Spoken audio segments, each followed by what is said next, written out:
You look at the fundamentals, they're a horror story. It's got a $6 billion market capitalization, and its revenue last year was around about $4 million. The loss, it's losing huge amounts of money. I think its last loss was $379 million. Yeah. On 4 million revenue. The only good thing you can say about it is it's got about $340 million in cash. But they burn through that in a year. Exactly, based on those losses. But the NAV per share at the moment is $1.54, and the price is share price, what, 31 at the moment? 31.4, yeah. People are betting on Trump winning the presidency, which I hope he does win the presidency, but because he's, it's better to have someone with, at least he's got real world experience and not that lady who has never worked in the real world ever. In the modern world, great leaders resolve their conflicts with words.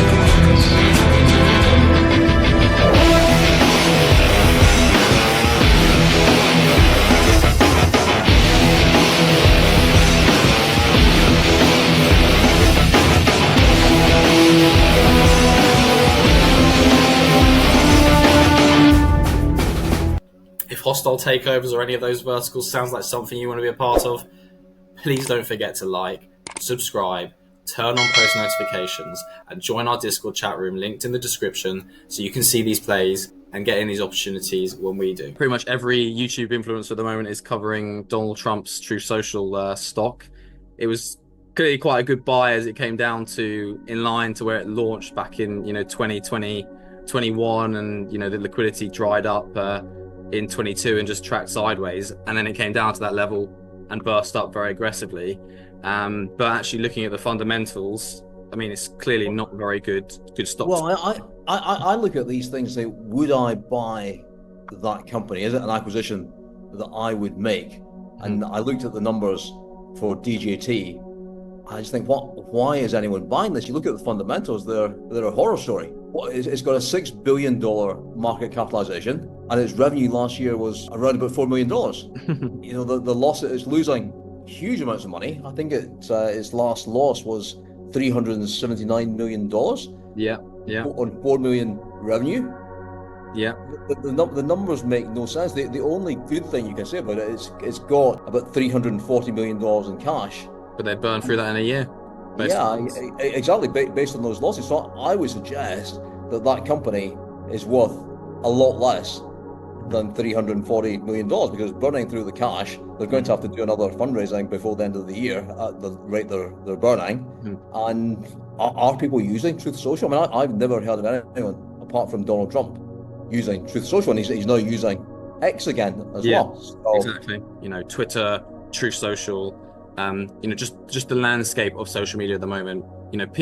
He's been reinstated on a number of platforms. He's on Instagram. He's on Instagram now, but he's been quite vocal on there. I didn't realize that until recently. Other platforms are being used. Why are people going to want Truth Social?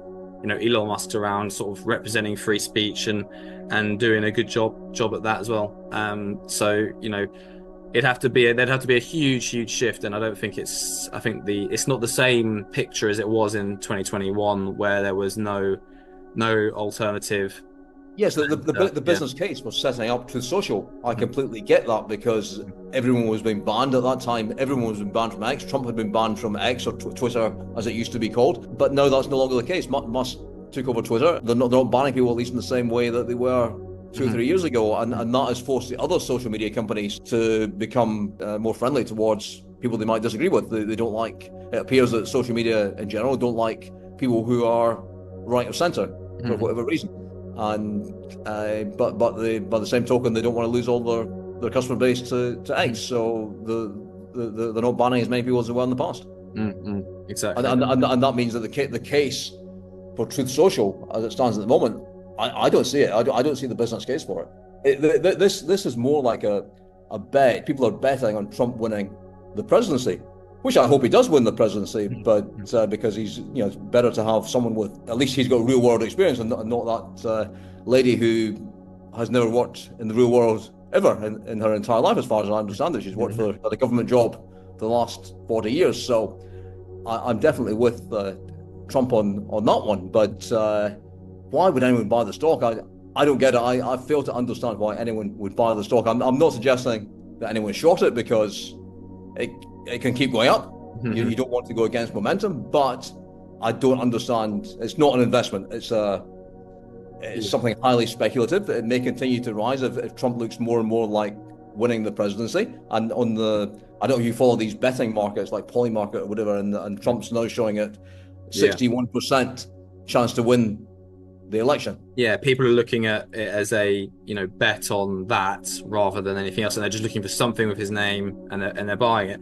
I mean, just linking to the technicals and maybe not shorting it, but if you're in it looking to sell, which I hopefully people have clicked on this video because they're actually in it or they're trading it.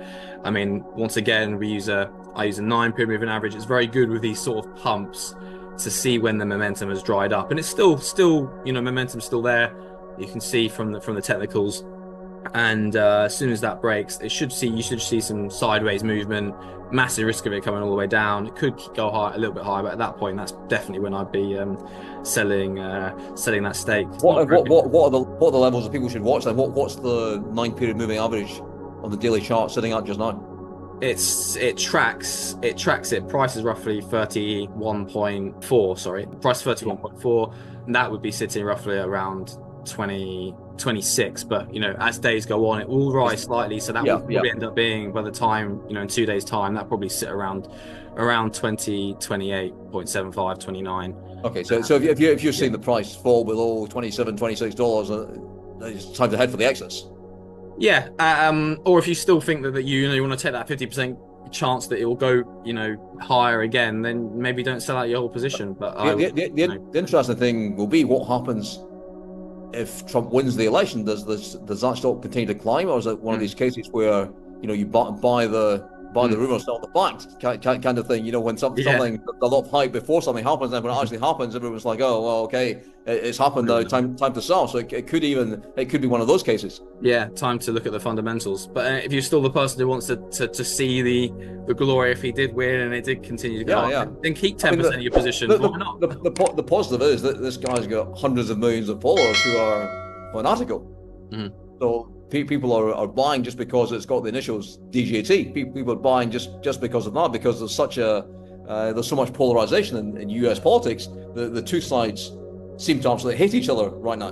But at the same time, when these things, and this is maybe where we disagree slightly, if there is, if you just want to take a punt on something, when these things come down to the absolute floor again, I mean, if you look at the time between January 23 to January 24, for a whole year, basically, like you said, they need to raise money, so they might be raising money, but they'll do it at higher prices, and then when it's at the floor, they're not going to be trying as hard to be raising money around there. Obviously, they still can, which is why there's still a risk.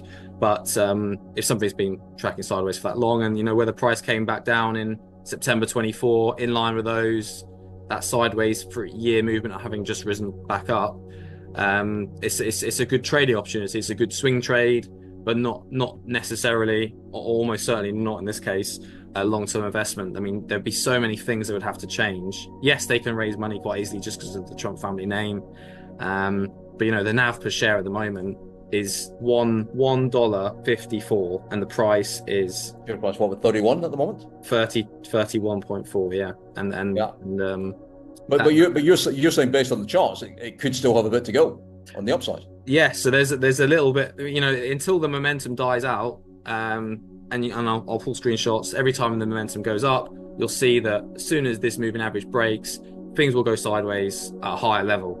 And then that way, it's 50% if it goes higher, 50% chance it goes lower. It could either or could happen. But for the most part, the risk of it coming down, we would say, is more likely. I think afterwards. I think we're saying this can still have further to go, but we wouldn't be buying it. That's the bottom line of what we're saying. If I were Donald Trump or his family sitting with a big position in that, I'd be hitting the bid today. Yeah, that's a very good point. And it's the same with anything. Everything's a good opportunity before something happens. Something's happened now. It's moving. If you're in it, fine, ride it out. Same with anything we put on this channel. You want to be in when the liquidity is low. No one's really talking about it, but there's still a chance of something happening. Because at the same time, is going. This goes 500%, 800%. It's a bit like a crypto coin. What was the low, Hector? What was the low of DJT? It was around 12. 12. Yeah, I was going to say $10, $12. So And it was a bit of a shame with the almost triple. Yeah, and that was in line with where it had been trading for a year. The year previously, it did then have a run to 80. So, like I said, it can go 800%. But when then you want to be buying when it's absolute lows. If you were buying this, but more so with other things. I mean, I have a funny story. Where there was rumors of this company, October 21. I was speaking to my dad, who's no longer with us, and I can probably show some text on screen. I was saying, look, we should be buying this just as a punt, and it was at $10 and it went to 170 literally a couple days later. But this is why, yes, you can get on these hype trains, and you're seeing these as definitely punts rather than investments. I think it's the difference that it's a subtle difference, or maybe not so subtle difference, between speculation and investing.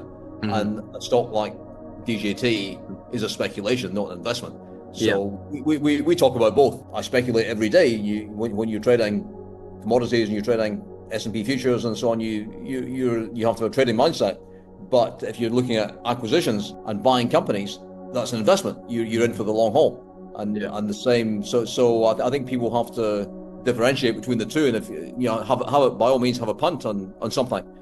And something like DJT, people have done very well with having a punt on it, but don't be mistaken into thinking it's an investment. Yeah, don't especially don't do it after the 200, 300, 500% runs. I mean, the music will stop. That's a guarantee. Yeah. We don't know when it will stop, but the music will stop, and somebody will be left holding it when it goes back down below $10.